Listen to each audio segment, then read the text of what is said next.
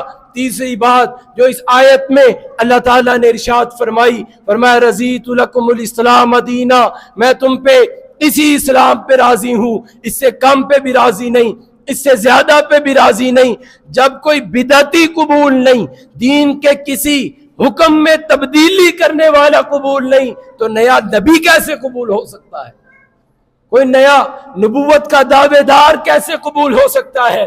میں یہاں آپ کو سمجھانے کے لیے یہ بات عرض کرتا ہوں، آپ کی مسجد کا امام نماز پڑھائے، نماز کے بعد وہ سلام پھیرے، پیچھے آنے لگے، ایک مقتدی کھڑا ہو جائے کہ امام صاحب آپ کو نماز پڑھانی نہیں آئی، میں نماز پڑھاؤں گا، صحیح نماز میں پڑھاؤں گا، اس میں امام کی توہین ہے، مسجد کی توہین ہے، انتظامیہ کی توہین ہے کہ کیسا شخص تم نے چنا ہے۔ اگر کوئی آدمی عدالت میں چلا جائے اور کہے جج صاحب آپ سے فیصلہ صحیح نہیں ہوا، نیچے اتر آئیے، یہ قلم دان مجھے تھمائیے، یہ نشست مجھے دیجئے، میں فیصلہ کروں گا، جج کی توہین، عدلیہ کی توہین، عدالت کی اس نشست کی توہین ہے۔ اگر کوئی ڈاکٹر کو کہے ڈاکٹر صاحب آپ اپنے آپریشن میں ناکام ہیں، دیجئے مجھے یہ سارا سامان، میں سرجری کروں گا، ڈاکٹر کی توہین، اس کے شعبے کی توہین،